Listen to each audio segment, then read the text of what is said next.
Nous allons à présent aux États-Unis. Après avoir semé le chaos dans l'archipel des Bahamas, l'ouragan Dorian se dirige vers la Floride. Au moins 5 personnes ont été tuées dans les îles Abacos. Le monstre perd en intensité. Il est désormais en catégorie 2. Ses vents atteignent les 175 km/h selon le tout dernier bulletin météo. Est-ce qu'il approche de vous, Cédric Fesch? Vous êtes en direct de Fort Pierce en Floride et vous suivez la progression de cet ouragan pour BFM TV. Alors je suis à peu près à la hauteur de Dorian, il est à ma droite mais à 100-150 km en mer, mais non, en ce moment il est plutôt en train de s'éloigner de moi, il est en train de remonter les côtes américaines vers le nord. Alors ça voudrait dire, et c'est quasiment acquis, que il aura épargné les États-Unis en fait, c'est-à-dire que les États-Unis ne connaîtront pas la situation catastrophique que viennent de vivre les Bahamas. Cela dit, il va quand même falloir surveiller la situation parce que en remontant, il va continuer à élever le niveau de l'océan, donc ça veut dire qu'il y aura des submersions sur le littoral et des inondations dans les terres en Géorgie, en Caroline du Sud et en Caroline du Nord. Mais disons que c'est une situation dont la population a un peu plus l'habitude, d'autant qu'il a été rétrogradé en catégorie 2, c'est-à-dire avec des vents à 180 km/h, et ça c'est gérable dans la région. Merci Cédric, et vous restez avec nous en direct depuis la Floride pour BFM TV. On en parle aussi avec Frédéric Decker. Bonsoir, vous êtes météorologue à Météo News.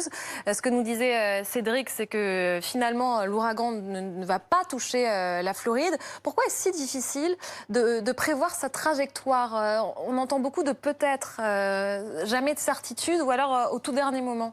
C'est difficile parce qu'il y a d'autres centres d'action qui se situent autour du cyclone. Donc un anticyclone d'ailleurs sur les Bermudes, c'est lui qui l'a bloqué pendant 24 heures d'ailleurs sur les Bahamas. Une dépression sur le Midwest qui bouge plus ou moins également. Donc c'est en fonction de ces centres d'action que le cyclone ensuite suit son arc de cercle, justement le long des côtes, un petit peu au large des côtes d'ailleurs heureusement.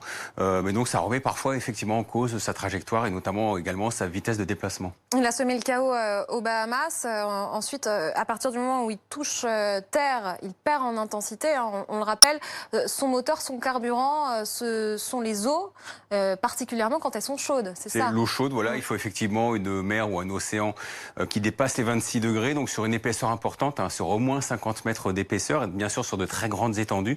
Ça fournit beaucoup d'énergie au cyclone. Et d'ailleurs, dans le cas des Bahamas, là, il a perdu de l'énergie justement parce qu'il a stagné sur place en fait. Et du coup, ces pluies continuelles ont apporté de l'eau douce plus fraîche en surface et ça a permis tout de même au cyclone de perdre un peu en intensité. Bon, bien sûr, ça reste extrêmement violent, mais ça a permis tout de même un léger affaiblissement. Les images qui nous parviennent ont été filmées pendant l'ouragan. Ce sont celles d'habitants. Vous allez voir cette vidéo qui a été filmée par un ministre des Bahamas. Il était chez lui et voyez cette séquence.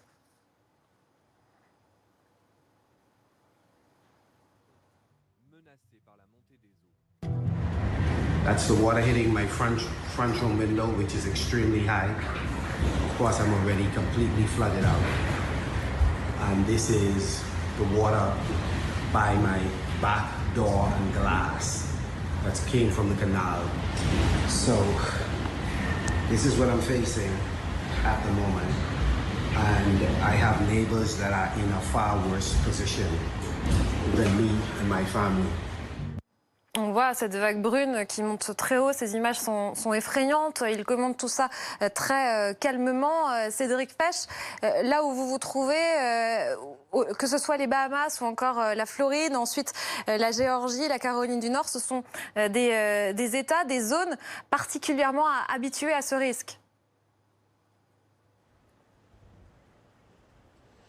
Oui, les habitants de la Floride savent qu'ils vivent dans une zone à risque. Il y a des ouragans déjà aux États-Unis tous les ans et la plupart du temps, ça concerne la Floride, soit par la face atlantique comme cette année, soit par le golfe du Mexique. C'était le cas l'an dernier. Donc les habitants qui sont en première ligne comme ici près de la mer ont souvent des volets anti-ouragans. Ce sont des plaques en métal ondulées assez solides qui obstruent les fenêtres. D'une façon générale, vous savez, la Floride c'est une terre hostile qui a été domestiquée par l'homme, mais la nature ne prend jamais beaucoup de temps pour pour reprendre le dessus. Ce sont des marécages qui ont été domestiqués par l'homme. Et par exemple, moi je me souviens la première fois que j'ai couvert un ouragan ici, il y a quelques années, c'était en Floride. Et une fois j'étais sur une route qui était entourée d'eau. Et à un moment donné, je vois une tortue au milieu de la route, donc je m'arrête pour la faire traverser. Et là, il y a un Américain qui est arrivé derrière moi en pick-up et qui m'a dit, mais il faut vite remonter dans votre voiture parce que dans les bas-côtés, dans l'eau, vous le voyez peut-être pas, mais il y a peut-être des alligators. Alors voilà, quand on est un Européen, on n'a pas l'habitude de croiser des alligators. Oui, on est amis des bêtes, amis des tortues, mais on n'irait peut-être pas non plus jusqu'à l'être avec les alligators. Vous avez l'habitude de couvrir des ouragans de catégorie 5, Cédric Fesch. En quoi celui-ci est-il particulier? L'est-il d'ailleurs? Alors, il est particulier parce que justement, on n'aura pas vu la catégorie 5 arriver ici en Floride puisqu'il s'est stoppé littéralement dans les Bahamas. Il est réduit en intensité et il monte vers le nord. Et je peux vous dire que tant mieux, parce que des ouragans de catégorie 5, c'est extrêmement violent. J'en ai vécu un l'été dernier, à la même époque.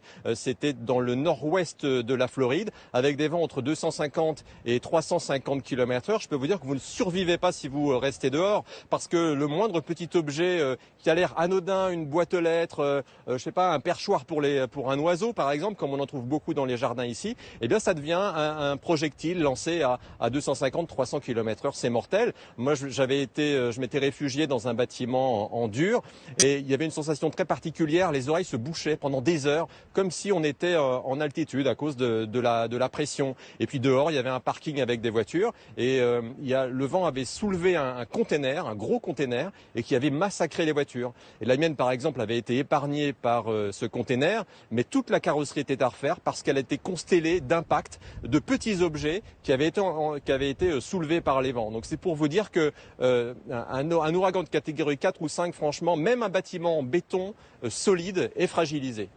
Justement, quand on est reporter comme vous, Cédric Fesch, et qu'on est envoyé spécial au cœur de l'ouragan, j'allais dire, et j'exagère beaucoup, comment on fait pour faire l'équilibre entre d'un côté la nécessité d'informer et de l'autre l'obligation de ne pas prendre trop de risques non plus?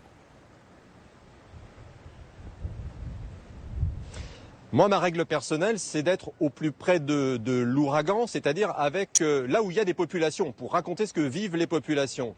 Mais mon autre règle personnelle, c'est de ne pas de prendre des risques inconsidérés. C'est-à-dire que ça n'a aucun sens pour moi d'aller sur la plage pour faire des images spectaculaires et pour être au milieu des vagues. Parce que personne ne va, pendant un ouragan, vivre un ouragan sur la plage, à moins d'aimer vraiment les sensations fortes. Donc c'est ça ma règle personnelle. Et puis, je me dis aussi que je suis là pour témoigner de ce qui se passe et de ce que les populations ici vivent, mais pas pour devenir une victime. Donc mon objectif, c'est de ne pas me mettre en danger au point, à un moment, d'avoir besoin de faire appel aux secours qui sont là pour protéger et secourir la population qui habite en Floride, par exemple, mais pas pour secourir des journalistes. Donc voilà, j'essaie d'être au plus près de l'événement pour être fidèle dans ce que vivent les gens ici, mais pas aller trop loin pour pas devenir un boulet finalement pour les secours qui sont ici pour travailler. On tient beaucoup à vous aussi, Cédric Fesch. Est-ce qu'il va en vivre de plus en plus des ouragans de force 5? On se demande, est-ce qu'ils seront plus nombreux ou en tout cas plus violents? Est-ce qu'on a la réponse? Alors le nombre de cyclones en fait dans le monde, que ce soit dans l'Atlantique, le Pacifique ou l'océan Indien, le chiffre est assez stable. Depuis 70 ans, il n'y a pas vraiment de hausse du nombre de cyclones. Mais quand même, quand je regarde aux États-Unis, je vois Matthew en 2016, Irma et Maria en 2017, Michael l'an dernier, ça fait 5 ouragans de catégorie 5 en 4 ans. Oui, justement, c'est un petit peu ce qui change réellement, c'est qu'en 4 ans, on a effectivement eu 5 cyclones de catégorie 5, ce qui n'était d'ailleurs jamais arrivé depuis 70 ans, depuis l'ère des premiers satellites météo. Donc c'est plutôt l'intensification des cyclones, effectivement, qui est à surveiller, qui peut être liée au réchauffement climatique. Bien sûr, ça reste encore à vérifier avec un peu plus de recul au fil des années, mais c'est peut-être ce qui se passe actuellement. Et on peut en ressentir les conséquences chez nous ou pas? En France, non, les cyclones, heureusement, ne se produisent pas chez nous. On peut avoir au pire un Médicane en Méditerranée, comme ça arrive souvent à l'automne. On attend peut-être les premiers dans les prochaines semaines. Mais chez nous, non, il n'y aura pas de cyclone. La mer n'est pas assez chaude, en fait. Et dans l'océan Indien, en revanche, pour les Réunionnais, eux, est-ce qu'ils peuvent aussi peut-être vivre des cyclones de plus en plus violents? Plus violent, ouais. Oui. A priori, par contre, le nombre de cyclones faiblit, en fait, dans l'océan Indien. Donc l'île Maurice ou la Réunion sont peu concerné dans l'ensemble, mais bien sûr, ça peut encore arriver. Merci beaucoup Frédéric Descartes d'avoir été avec nous. Merci aussi à Cédric Fesch, envoyé spécial en Floride.